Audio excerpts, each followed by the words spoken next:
Programa Atividade, chegando para mais uma edição, nesta quinta-feira, dia 13 de novembro de 2025.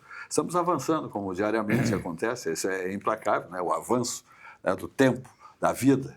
Temos que aproveitá-la, enquanto estamos aqui saudáveis. Então, olha aqui, minha gente, estamos aí chegando no 15 de novembro, nossa proclamação da República, no sábado, feriado. O feriado que não será feriado, porque a rigor o pessoal não trabalha nos sábados, né? A não ser quem tem o seu comércio, suas outras atividades, eu digo bancos, etc., tal, repartições públicas, a grande maioria não trabalha no sábado, evidentemente. Mas, enfim, tá mais um feriado aí, o pessoal curta, né? O pessoal muito indo às praias já, preparando suas moradas, né? Seus apartamentos, suas casas para a chegada aí do Natal, Ano Novo, veraneio, férias, essa coisa toda. Então, um momento de grande expectativa e também ingressamos todos nós no espírito natalino, né? Que está chegando aí o Natal, que é um momento de absoluta reflexão de tudo aquilo que fizemos, passamos durante o ano, né? Que chega ao seu final, e sempre com a expectativa de um novo ano, que nos traga muitas felicidades, benefícios, realizações, né? Que os governantes cumpram com o seu papel, suas propostas, né? Parlamentares, etc. e tal. É um ano de eleições, um ano muito importante para o Brasil. Todos têm que examinar detidamente quem vão votar, seus currículos, suas propostas, para não colocarem seus votos, né, depositar seus votos no lixo. Tem que saber em quem vai se votar para não errar. Errar é comprometimento para toda a nação. Muito bem, vamos adiante então, dizendo que já vamos abrir aqui com o nosso Banco do Rio Grande do Sul, dizendo que está na hora de atualizar tua rotina. O aplicativo Banrisul chegou com tudo, moderno, fácil de usar e com tua vida financeira num só lugar. Agora ficou simples cuidar do teu dinheiro, sem complicação e na palma da tua mão. Abre a conta direto pelo celular, acompanha saldo, faz transferências, paga contas e muito mais. Tudo com praticidade, segurança e agilidade. O Banrisul passou em cada detalhe, ok? Para facilitar, e pensou também, para facilitar a tua vida, seja no dia a dia ou nos momentos mais importantes. E o melhor, está intuitivo, rápido, com visual novo. Baixe agora e confere como ficou, porque moderno mesmo é facilitar a vida e o Banrisul está contigo nessa evolução. É tecnologia com propósito, feita para quem quer mais tempo, mais controle e tranquilidade. Baixe o aplicativo e abre a tua conta. Banrisul, o banco que atualiza contigo. Olha a mensagem. Rico baixou, brilhou, Rico baixou, bombou, Rico baixou, facilitou. O app atualizou, o Banri arrasou, clicou, baixou, facilitou. O app Banrisul está mais moderno e mais fácil de usar. E tu pode acompanhar a tua vida financeira num só lugar. Baixa o app Banrisul e abre tua conta. Clicou, baixou, facilitou. Banrisul.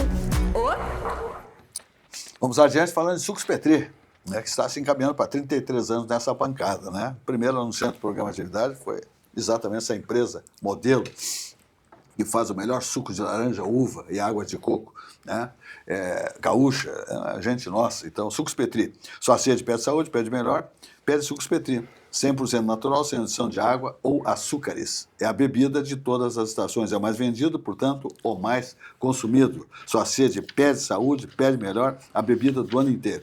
Água de coco, né, minha gente? Na hora da academia, do pique no lugar, do Cooper, né? Você hidratando o seu organismo aí com uma maravilha de água de coco Petri, 100% natural, né? Então, tudo de bom, é saúde pura, Sucos Petri. Vamos adiante ainda, falando agora, sabe de quê, minha gente? Vamos falar agora de Vinhos do Mundo Importadora, a melhor importadora de vinhos do Brasil. E olha, não percam a oportunidade dos descontos que está oferecendo Vinhos do Mundo Importadora, que tem uma frente, sua sede no Rio Grande do Sul, tem uma grande frente em São Paulo e outra lá em Salvador, Bahia, para Norte e Nordeste. Vamos ter aí aumento de vidro, né, da embalagem, do produto, do espumante, do vinho. Temos aí rótulos, temos a bebida, é o tributo, é o frete. Então, faça o seu estoque com essas condições especiais que a Vinhos do Mundo está oferecendo. Estoques para festas, Natal, Ano Novo, formaturas, eventos, aniversários e também para o seu veraneio. Está aberta a temporada Black Wine da Vinhos do Mundo. Olha aqui. Aqui cada garrafa conta uma história e durante o mês de novembro, olha só, tem desconto de 50%, 55% e 62%. Mais de 220 rótulos selecionados para você viver uma verdadeira experiência. Passe em uma de nossas lojas e aproveite. Avenida Getúlio Vargas, 1135, Alameda Lípio César. 213, Avenida Cristóvão Colombo, 1493. Se beber, não dirija, venda vedada a menores de 18 anos. Então, olha aqui, minha gente, o que está fazendo aí, 220 rótulos, com esses descontos de 50%, 55% e 62%, se você não fizer o seu estoque, né, a sua adega, né, ficar lotada com essas oportunidades de vinhos de alta qualidade, porque você faz um tour visitando pelo mundo dos vinhos, visitando uma das lojas de vinhos do mundo importadora, tá bom? Muito bem. Gêmeo Eduardo Machado aqui conosco. Vamos nos encaminhando, Gêmeo Eduardo Machado, como nós abrimos aqui o nosso programa, sempre falando um pouco de futebol, especialmente da dupla Grenal. Estamos nos encaminhando aí a data FIFA e também o fechamento do Campeonato Brasileiro, um dos maiores campeonatos de futebol do planeta. E temos aí já muita gente no rebaixamento, lá no rodapé, outros brigando para sair, para não cair, não entrar nesse rodapé, e a disputa também no topo lá para ver quem ganha, quem conquista o título de campeão brasileiro 2025. Boa noite. Olhando a tabela, Eduardo, a gente constata de imediato o seguinte: talvez em nenhum outro campeonato brasileiro a dupla Grenal esteve tão mal. Os dois. Tem aquela frase do meu amigo Lauro Quadros, né, que dizia que o futebol gaúcho é uma gangorra, onde um está mais acima, o outro, consequentemente, está mais abaixo. E dessa vez, ambos estão abaixo, quer dizer, a gangorra quebrou. E eu acho que quem assume uma direção, como assumiu agora, depois da eleição, o presidente Eurico Roman, a primeira preocupação que ele tem que ter é meditar sobre por que o Grêmio, especificamente, e o Internacional, em consequência, estão na posição que estão. E eu vislumbro aí duas coisas. Primeiro, eu acho que a estrutura administrativa dos clubes Grêmio Internacional, vou ficar por aqui para não ir adiante, ela está a exigir uma reforma, porque não é possível que eles tenham essa configuração de sociedade civil sem fins lucrativos quando a folha do Grêmio, por exemplo, é de 23 milhões. E o orçamento aponta que o déficit beira no Internacional, por exemplo, a 1 bilhão. Do Grêmio deve estar lá por 600, 700 milhões. Isso aí tem que fazer com que eles meditem sobre uma reforma. E a outra grande preocupação é que agora a CBF, ainda essa semana, surgiu a notícia, vai introduzir o chamado fair play, como já existe na Europa, em grandes países, de grandes federações. Fair play financeiro significa o seguinte, que o clube, por exemplo, que fature 1 bilhão, ele não pode gastar mais em jogadores do que 70%. Agora, consequentemente, aquele que faturar 500 milhões, ele vai só poder gastar metade. Isso aí vai estabelecer oficialmente uma disparidade. Então, eles vão ter que encontrar novas formas de receita. E, infelizmente, a receita que nós temos agora, que é a receita, felizmente ou infelizmente, porque a receita da televisão também ela dá mais ao Flamengo, dá mais ao Palmeiras do que dá ao Grêmio Internacional. Quer dizer, a disparidade continua. E mais do que isso, os clubes estão vivendo os menores das receitas das bets. E as bets não inspiram confiança, tanto que a bet estão patinando, estão Grêmio, a bet parou de pagar durante 2 meses, ninguém sabe por quê, tentei me informar, não consegui, e o Grêmio não pode pagar folha. O que significa isso? Que o Grêmio depende para pagar seus jogadores também da bet, que coloca aquela propaganda master nas camisetas. Então, há uma série de dependências, de intercorrências no aspecto de receita, porque receita social, além de ser uma receita menor, é uma receita que varia de acordo com o rendimento da equipe, Quando o time tá mal, eles não pagam. Não pagam. Não pagam, está perdendo, não paga. Então não é uma receita efetiva.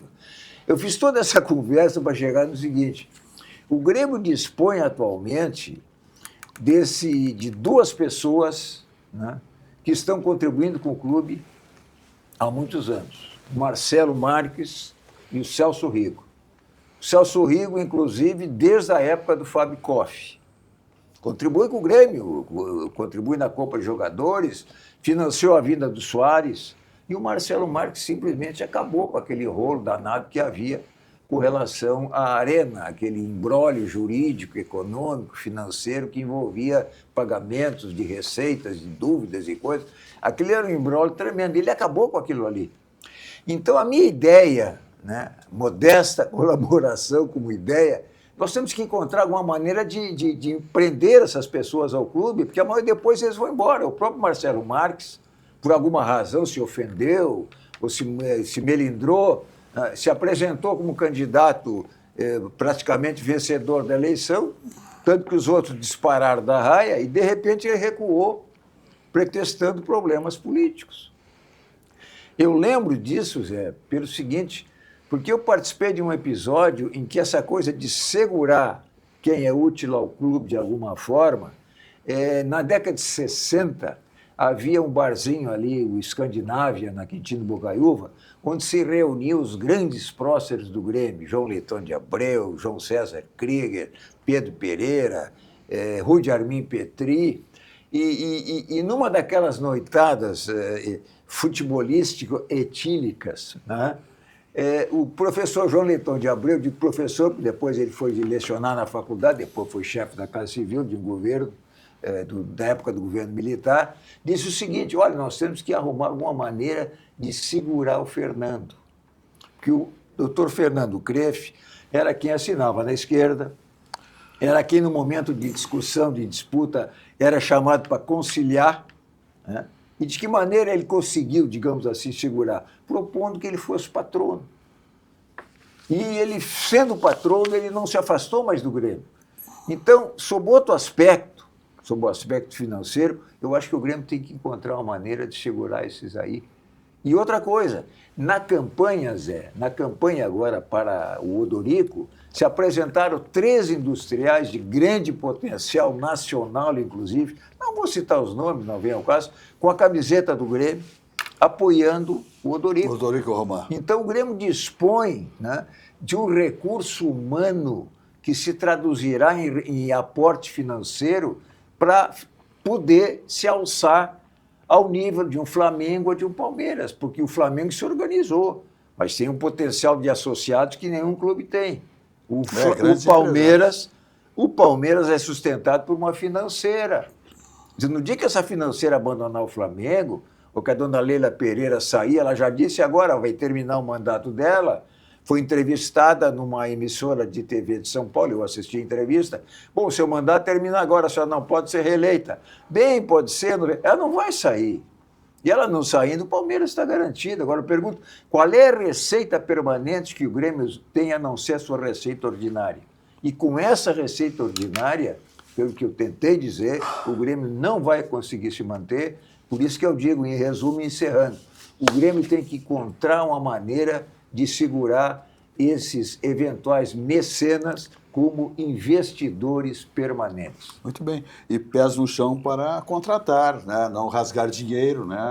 Saber a cabeça que tem piolho, porque contratações mal feitas geram despesas, folha de pagamento, aí 28 milhões, 24 milhões. Quer dizer, isso aí é impossível. Um clube aqui no Rio Grande do Sul, ser só folha de pagamento de atletas, hein? Só de atletas. Aí bota todos os funcionários do clube, manutenção do clube, tudo que precisa de geração de recursos, de receitas, não é tarefa fácil. É que com o Fair Play agora tem esse problema. Com o Fair Play agora 70% só. Se arrecadar menos... O Inter Miami já sofreu com isso. Tem que se preocupar com a arrecadação também, não é só com a Mas hoje quanto da arrecadação é para folha? Não, é livre. Não, eu sei que livre, faz mas do Grêmio, quantos por cento da arrecadação é para folha? Não tem essa informação? Interessou, o fulano vai lá e busca, arruma dinheiro. Por isso que eu digo, quem é que tem aportado recursos para o Grêmio ultimamente? É o Celso Rico e o Marcelo Marques. Então segure os caras, pô. Essa é a questão. É interessante porque a estátua que tem lá do Renato, né? E lá no Beira-Rio do Fernandão, sempre falam dos... Não, a estátua do Renato. O Fernandão é um crime que fizeram com esse atleta, que tragicamente faleceu. Aqui não é estátua, aquilo é Não, ok. tá. Em relação à beleza da estátua. Do Renato é. Não, em relação à beleza da estátua, eu concordo, mas eu falo em relação à homenagem. Homenagearam um jogador de um time e o jogador do outro time que depois foi técnico, né? E é um ídolo do Grêmio. Acontece que... Por que não fazem isso também, como exatamente nessa mesma linha do Fernando Kreff, né? Tornaram ele patrono, não é verdade? Isso. Então trouxeram ele... mais emocionalmente ainda, mais sentimentalmente ainda, e moralmente trouxeram ele para o Grêmio, vincularam ele ao nome do Grêmio. Isso para ele, como torcedor do Tricolor, foi algo sensacional, com certeza. E esses empresários que estão contribuindo com o Grêmio, e o Colorado também tem seus empresários, né, que são colorados e também aportam dinheiro lá. Por que os clubes também não homenageiam de uma maneira mais efusiva esses empresários torcedores que estão dispostos a ajudar o time, assim como os jogadores ajudaram em campo, eles estão ajudando fora de campo na parte financeira, administrativa, e estão fazendo os times, ou farão ainda os times, irem mais longe. Eu acredito que um gol de placa aí, que nem diz, um gol de placa dos empresários ou dos torcedores empresários, seja algo a ser pensado mesmo. Transformar o mecenas em investidor. Exato. É isso aí. Concordo. Seja quais forem. Né? Falando em Zafre, só se fala em coisa muito boa, né? Refeições maravilhosas, né?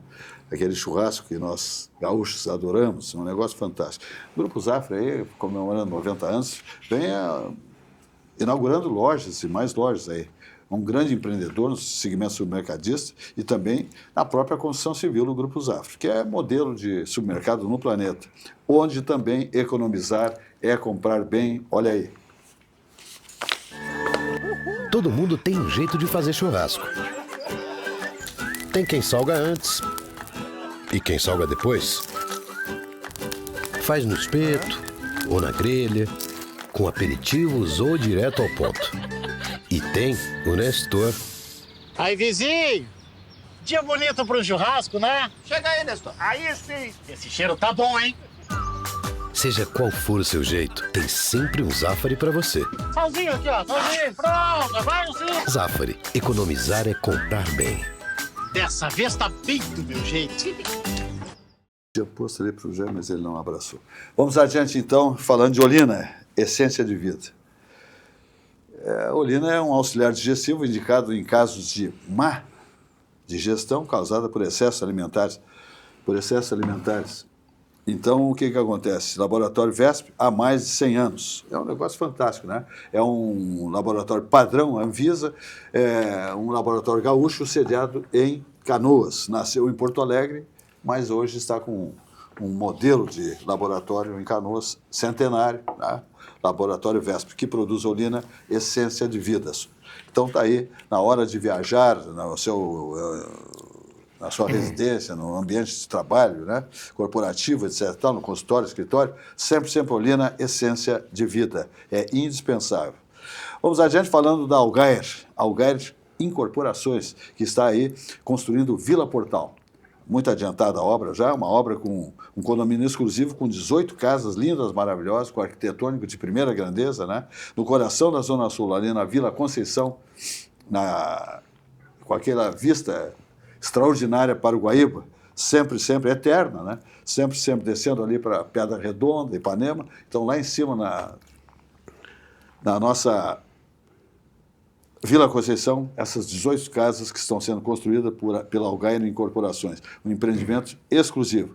Então tá, veja a mensagem da Algair Incorporações.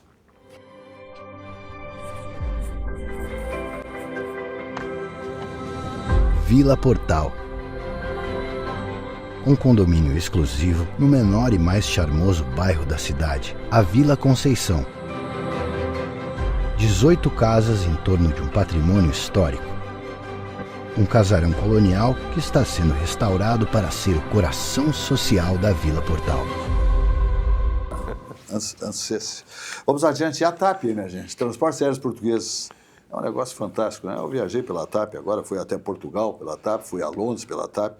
É um negócio incrível. O atendimento às aeronaves, a qualidade das aeronaves, a qualidade do atendimento, a diplomacia, né? De toda aquela tripulação maravilhosa, o cardápio, né? A alimentação, tudo bom demais. Os encantos e a gastronomia das terras portuguesas.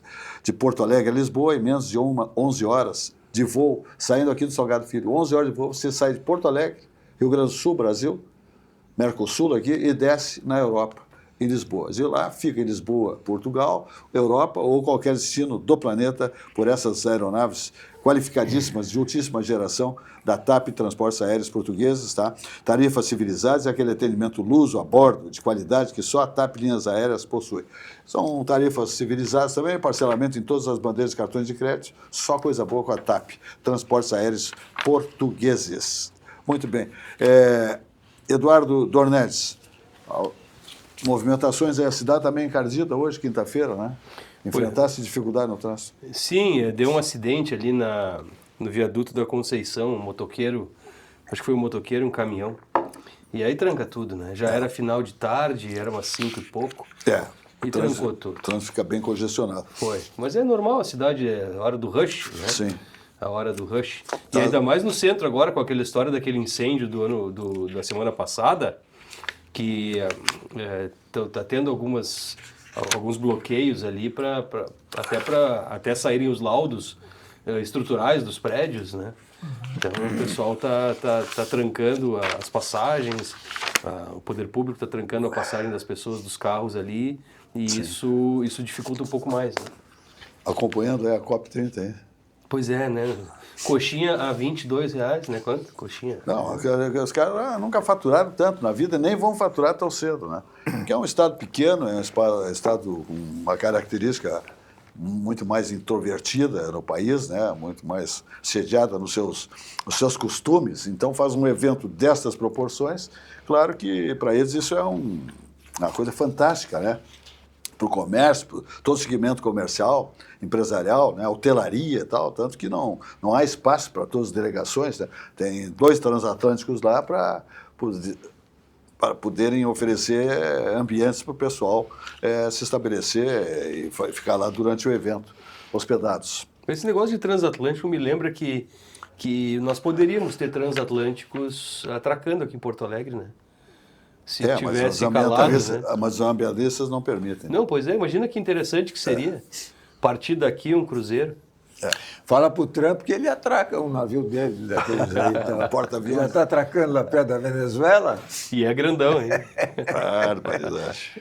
Mas sobre o prédio, esse aí, o que vocês falaram agora, que incendiou, aquilo ali foi, durante muito tempo, o laboratório Geyer. Era um laboratório famoso aqui. Mais do que isso, as primeiras reuniões dos diretores do Grêmio, lá no longínquo ano de 1910, foram naquele prédio, ali, naquele local. Né? Eu não sei se não foi coisa de Colorado, aquele, provavelmente não, né? Porque eles não sabem, né? As gerações novas não sabem, sim. Mas aquilo ali é um prédio histórico, né? que queimou. E esses prédios do centro, atualmente, eles tendem a acontecer isso porque eles são habitados, muitas vezes, por pessoa de rua e tal. Aquilo não é o caso, tinha uma loja, né? Sim, mas eles têm são prédios antigos, muita madeira, muita telhado antigo, cupim, isso aí chama todo fio esse tipo de coisa. Né? E ratazanas e coisa trafegando no forro desses prédios. Isso aí eles fazem muitas vezes conexão, que existem vários incêndios que foram estabelecidos por ratos, camundongos e ratazanas, que, caminhando nesses fios desencapazes, etc. e tal, eles proporcionam esses curtos-circuitos. Sim, mas agora com essa coisa desses fios aí pendurados nesses postes aí com a complicação danada, né? Diz que o Tribunal agora de Justiça deu prazo para a CE Equatorial para apresentar um projeto, um plano de retirada desses... Está tudo estabelecido. Tem um prazo para apresentar o projeto, um prazo para executar o projeto, um prazo para ver as responsabilidades Porque ali a CE Equatorial é gestora desses postes, né? Os postes são dela. Sim. Então ela é responsável pelos outros que colocam. Ela franqueia, ela aluga, ela- né? Ela aluga, ela é responsável. Sim. Mas ela sendo responsável, assim, ela para retirar aquilo ali, ela precisa saber, em primeiro lugar, quais são os cabos que estão sendo utilizados por internet, e essas empresas todas de internet e telecomunicações, etc. É um procedimento difícil. E isso aí é uma coisa que assola o Brasil inteiro, não é privilégio nosso. Isso só não acontece em Brasília, porque em Brasília não existe fio à mostra. Pois é, tudo por baixo. Toda a fiação é subterrânea. Isso aí é inviável fazer. Imagina Porto Alegre furar a cidade toda para colocar os cabos subterrâneos. Quer dizer, o momento já passou. Mas é um baita problema, né?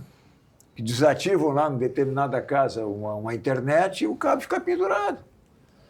Colocam outro, mudam, é um inferno isso aí. Nos edifícios, quando vão arrumar a internet, a fiação, o sistema interno dos apartamentos, das unidades, não raro desconectam de outra unidade do mesmo prédio. Então, se num edifício que tem, em tese, está preparado, tem canos ali, conduítes, né? Vias para passar o cabo já pré-determinados, acontece isso. Imagina esse emaranhado de fios que tem nos E a Equatorial não dispõe de infraestrutura, de administração. Isso é da época da CE, né? Mas explodiu agora, né? De qualquer maneira, foi agora que aflorou esse problema. Né? Sim, mas o Ministério Público, aí, o Judiciário, as autoridades do segmento determinam que a Equatorial consulte as operadoras. Não, mas agora, como eu disse, houve uma decisão ontem no tribunal dando prazos para estabelecer não, em etapas, né? Um prazo para apresentar um projeto, um plano de retirada desses cabos ou de racionalização desses cabos nos postes, de modo a que não sejam cortados simplesmente. E, além de tudo, tem o roubo de fio também, aqueles roubo de fios de cobre, né? Porque o fio que é energizado é só aquele de cima. E eles sabem que os de baixo não são. Sim. Então fica fácil cortar e levar os de baixo. Sim. Já aconteceu na frente da casa de todo mundo. Na minha casa, por exemplo, lá é uma ocasião que eu cheguei vezes. da praia, o vizinho telefonou, olha, tem um cabo na frente da tua garagem. Eu cheguei lá, não podia entrar 10 horas da manhã, deixei o carro. Chamei a Equatorial, chegou 10 da noite. Fiquei o tempo todo com o carro, bagagem, tudo na rua, porque o cabo simplesmente ficou na frente da porta da garagem e não tinha como abrir. Mas aí é o cabo de energia elétrica. Não. Um desses. Um cabo desse, mas um cabo encorpado. Eu não tive condições de retirar o cabo. E nem interesse em mexer no cabo. Né? E outra coisa, quando vem de uma operadora, se você pedir, olha, só esse outro cabo aqui, você coloca um pouquinho mais para lá. Não, nós não podemos tocar nesse cabo que não é da nossa operadora. Mas a Starlink está resolvendo isso, né? A Starlink está resolvendo isso, porque é por satélite, aí não tem cabo mais. Eu acho que o futuro logo mais vai ser esse. Não vai ter internet por cabo mais. E fazer subterrâneo também custa caro, né? Porque é duplo, né? É duplo. Um fio que passa no poste, se for por baixo da terra, são 2. Porque é muito mais difícil lidar com conservação. Eu falei agora em Brasília. Brasília tem tanta coisa ruim, né? Mas tem duas coisas boas. Uma é essa dos cabos. Não tem cabo à vista, tudo subterrâneo. E a outra boa é que se você com o carro bater num poste, derrubar o poste, enquanto não pagar o poste, não tira o carro dali. Eles não deixam levar. Ele é guinchado, se não pagar. Tem que pagar o poste antes. Sim, tem que pagar. Derrubou o poste, aquilo ali é um bem público. Você não pode derrubar o poste. Sim, mas o poder público tem meios legais, processuais para fazer isso. Isso aí é lei lá, é lei municipal. O estado, lá é Distrito Federal, não é nem estado nem município. Mas te asseguro, porque eu morei lá e soube de um caso, derrubou o poste, tem que pagar o poste. Mas aqui também tem isso. Tá bom, não sei. Aqui eu nunca derrubei poste, por isso que eu não sei. Mas eu acho que confiscar o carro da pessoa... Não é confiscar o carro. Você não pode retirar o carro do local se não pagar o poste. Essa é a questão. Tá bem, desconheço isso. Acho uma coisa boa. Tá bom. Aliás, é uma boa ideia. Muito bem. Estamos aqui na RS Play. Né, gente? TV, né? É uma TV inovadora, absolutamente, que equipamentos de última geração. Estamos aqui com muitos estúdios na nossa RS Play, as imediações aqui da rodoviária. Enfim, é um prédio maravilhoso, com muito espaço, equipamentos, como eu digo, maravilhosos, de última geração, uma gestão da emissora muito bem qualificada, uma grade de programação também muito bem elaborada, onde nós constamos nessa grade que o nosso programa de atividade se encaminha para os seus 33 anos, né? Agora em janeiro. Tá? Então, estamos de parabéns com uma emissora tão bem dotada, tão bem organizada como a RS Play TV. Olha aqui, o nosso programa vai ao ar das 20 às 21 horas, diariamente das 20 às 21 horas, e logo após o programa, antes nós temos um jornal, né? É um jornal de alta qualidade, e após o programa Atividade, 21 horas, nós temos aí o Alexandre Garcia com seu comentário, como eu digo sempre, imperdível, pela competência desse gaúcho, comentarista de longa data, fazendo seus comentários sobre especialmente a nossa política, né? Como é que vai andando aí, fazendo as suas críticas, as suas avaliações, o Alexandre Garcia. Então, após o programa Atividade, 21 horas, Alexandre Garcia aqui na RS Play TV, logo após o programa Atividade. Olha, vamos adiante falando do Sicredi, tá? Sicredi Origens. Na Sicredi Origens, investir é mais do que aplicar. É crescer com segurança, propósito e orientação personalizada. Aqui você encontra opções de renda fixa, previdência, fundos e renda variável, com atendimento próximo e especializado. Invista com quem entende seus objetivos e caminha junto com você em cada conquista. A vida é feita de fases. Seus investimentos também. Na Sicredi Origens, você sempre tem com quem contar. Olha aí a mensagem da Sicredi Origens. Investir com Sicredi é ter planejamento financeiro para a vida inteira. É ter um portfólio de produtos com diversas oportunidades para cada momento. É ter a segurança que precisa para ver seus investimentos evoluírem com você. É ter sempre um especialista próximo que entende cada um dos seus objetivos. Investir com Sicredi ao longo da vida é ter com quem contar. Muito bem, no campo jurídico nacional, tinha uma parte do Brasil não queria saber de uma recondução e outra sim, claro que sim, o governo especialmente, né? Bonet, o que tu me diz, Medeiros Machado? É um problema de origem, né? Quando o Lula assumiu, Lula 2, né? Nós estamos no Lula 3 agora, não é isso? Tem vários. 3, Quantos quiser, eu vou conseguir. Quando ele assumiu no Lula 2, eu lembro que ele deu posse ao novo procurador-geral, não foi o Antônio Fernando, foi o Cláudio, agora não estou lembrado o nome dele, mas não veio o caso. Ele disse o seguinte, eu vou agora, até para evitar que haja uma repetição daquele fenômeno do engavetador, né, eu vou indicar sempre aquele que a lista tríplice me apresentar, aquele que a associação, através de uma lista tríplice, me sugerir. Eu sempre vou escolher o mais votado da lista tríplice e esse será o procurador-geral. Um compromisso que ele assumiu com a Procuradoria e prestigiando a indicação feita por aqueles que conhecem o ambiente interno, né? E foi indicado o Cláudio e foi muito bem. Aliás, o Cláudio foi uma exceção, porque ele sequer pleiteou a recondução. Mas depois vieram outros que ele indicou também, através da lista tríplice, pelo critério de escolha do primeiro da lista. E não deu certo para ele, né? Porque veio o Mensalão, denunciado pelo Antônio Fernando, depois veio o Gurgel, lhe deu o Petrolão e por aí afora. E ele ficou ressabiado. Então, agora, quando lhe foi apresentada a lista tríplice, ele não escolheu nenhum da lista. Ele escolheu o Paulo Bonet, que, por não constar da lista tríplice, era alguém que não tinha prestígio na instituição. E deu no que deu, né?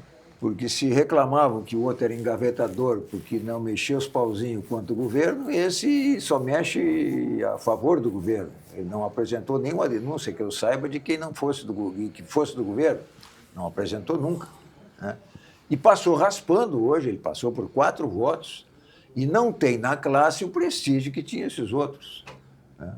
De modo que eu acho que o vício aí é de origem. Eu acho que já falei aqui, Isso tem lado, né? O problema é que ele tem lado. Né? Não, e até acho que sei porque onde se revelou mais. Ele tinha uma vinculação muito estreita, e tem até hoje, com o Gilmar Mendes.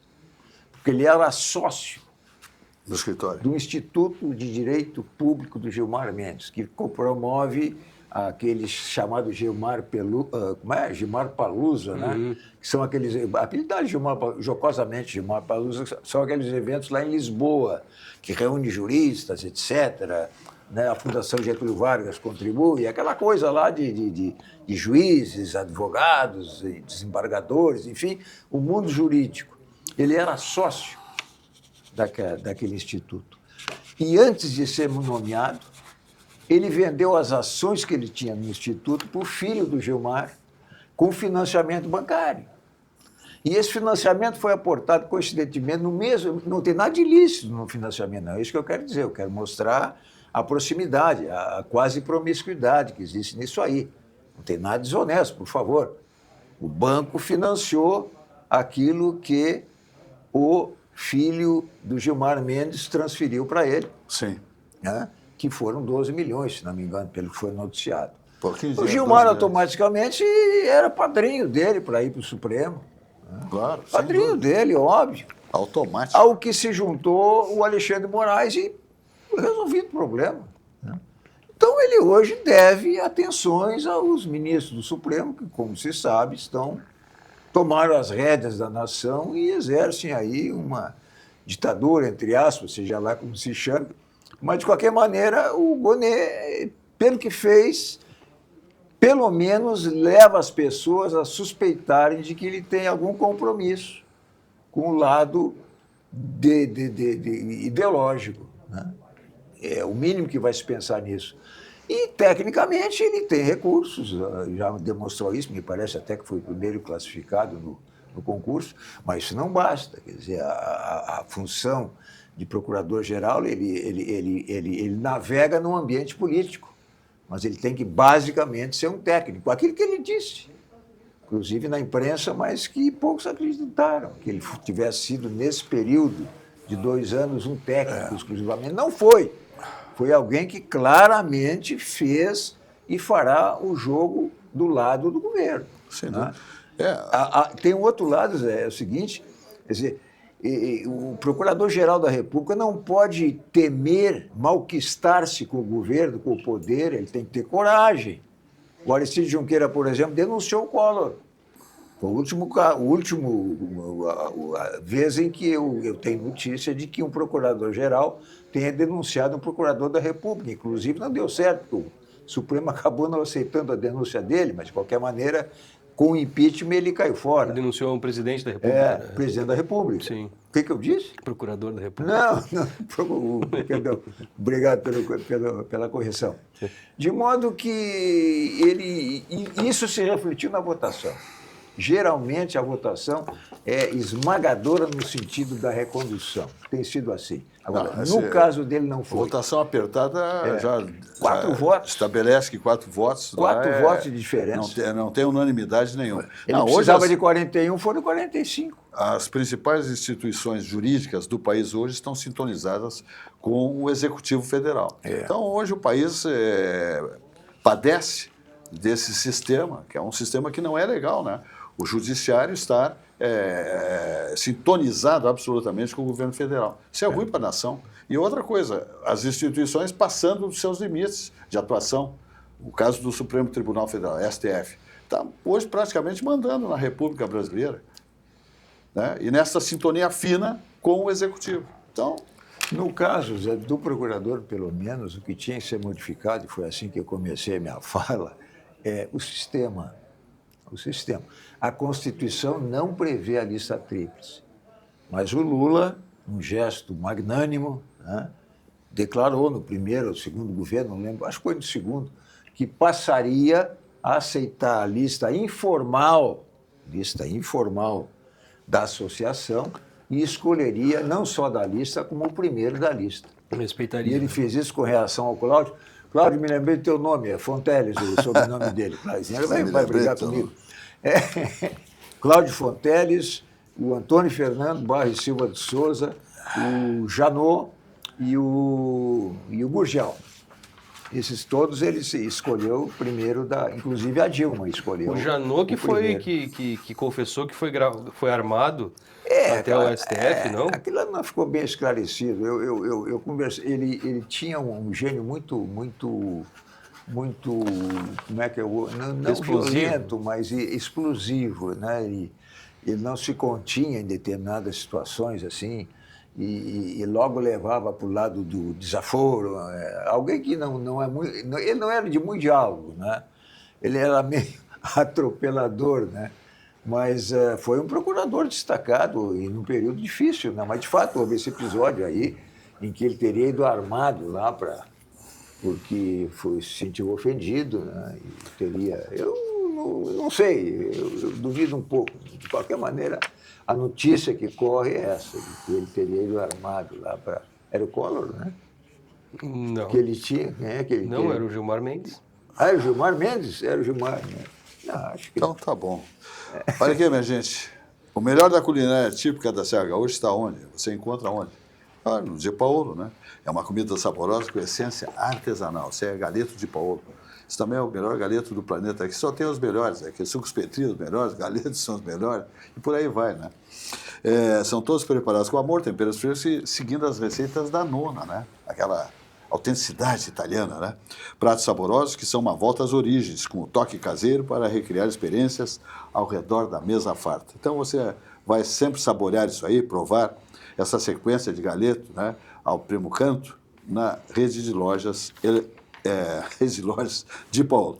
Nas galeterias do Di Paolo você encontra tudo de bom. E você também encontra no Di Paolo os pratos mais ou menos prontos, oferecidos, sugeridos, né? No Expresso. Isso no Expresso. Tem a sequência, é um tipo de loja. E o Expresso é outro tipo de loja. Tudo galeto Di Paolo.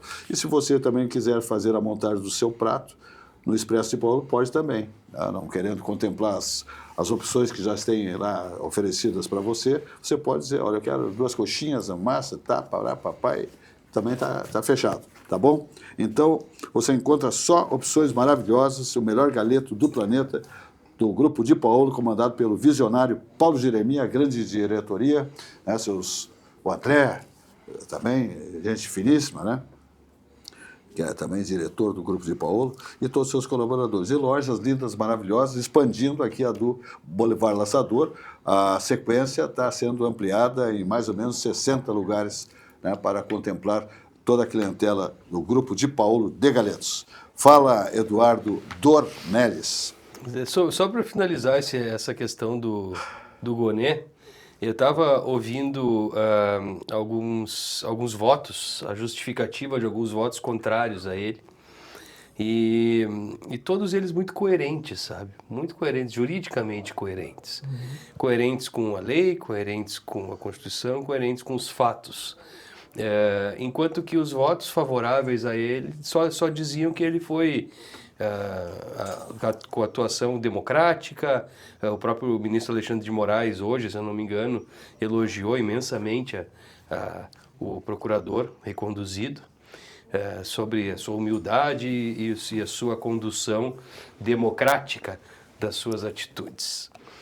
São visões de mundo diferentes mesmo, né? Realmente. E complica essa situação, porque parece que as pessoas no Brasil estão vivendo como se fossem universos paralelos. Estão ocupando o mesmo lugar com situações completamente diferentes. É isso que não há ou há muito pouca coisa, muito pouco argumento que vincule os dois polos dessa discussão.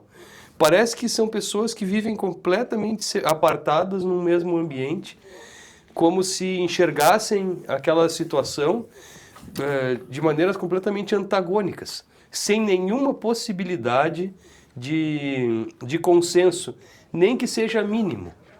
Essa é a minha impressão. O Congresso nunca, o Senado nunca reprovou ninguém em situação alguma, a não ser nos albores da República, lá quando foi defenestrado, esse é o termo, o Barata Ribeiro, que tinha sido nomeado pelo Marechal Floriano Peixoto, lá em 1891, na Constituição de 91, porque a Constituição de 91 ela falava em notório saber e não usava o adjetivo jurídico, né? Então, como ele tinha notório saber como médico, Barata Ribeiro era um grande médico, e médico do Floriano Peixoto, ele nomeou o seu médico para ser ministro supremo.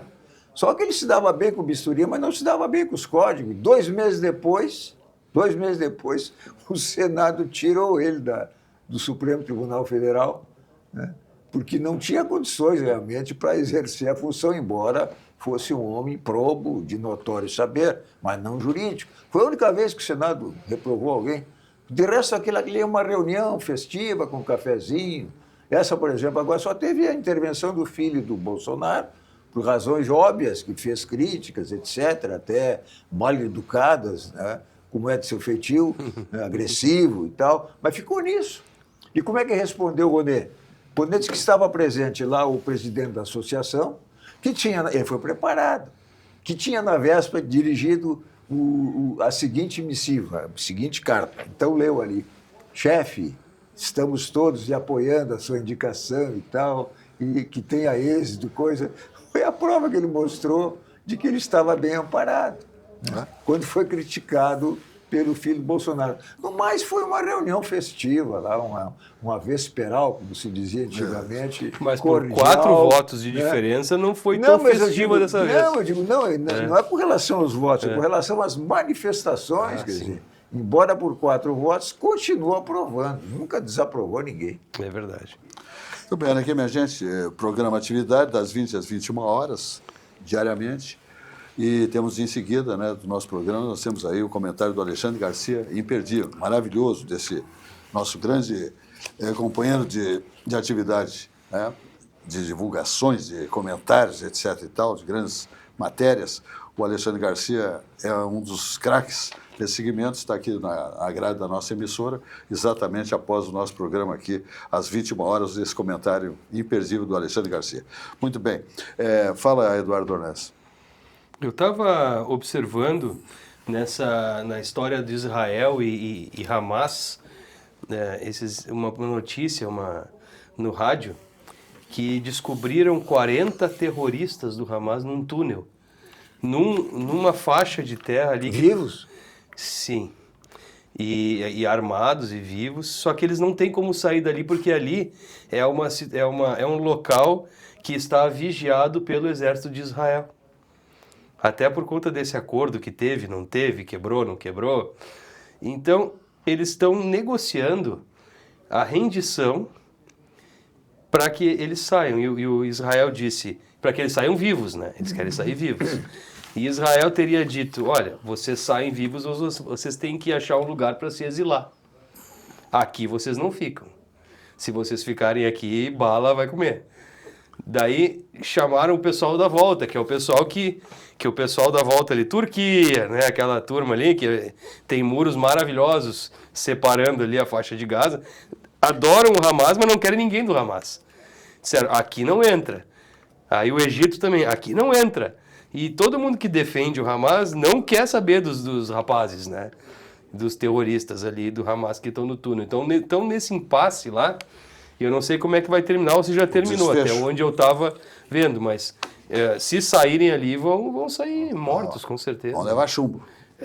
Porque não tem muito lero ali mais. Não está fácil, não. Essa é a guerra do fim do mundo, como o inquérito do fim do mundo, não termina nunca. Não termina nunca. Ela vai ver uma trégua, depois vai recomeçar, porque isso aí é histórico, né? É histórico, exato. Essa animosidade é histórica. Mas imagina a situação... Não vai terminar, não. Não é fácil. E na ONU estavam algumas testemunhas do 8 de... dia 7 de janeiro, né? Que foi quando o Hamas invadiu Israel e fez aquela barbaridade. Algumas testemunhas foram na ONU depor. Testemunhas oculares que tinham sido sequestradas e também testemunharam o que o Hamas fez com os seus vizinhos ali, diante de seus olhos. É cada barbaridade que não aparece na grande mídia.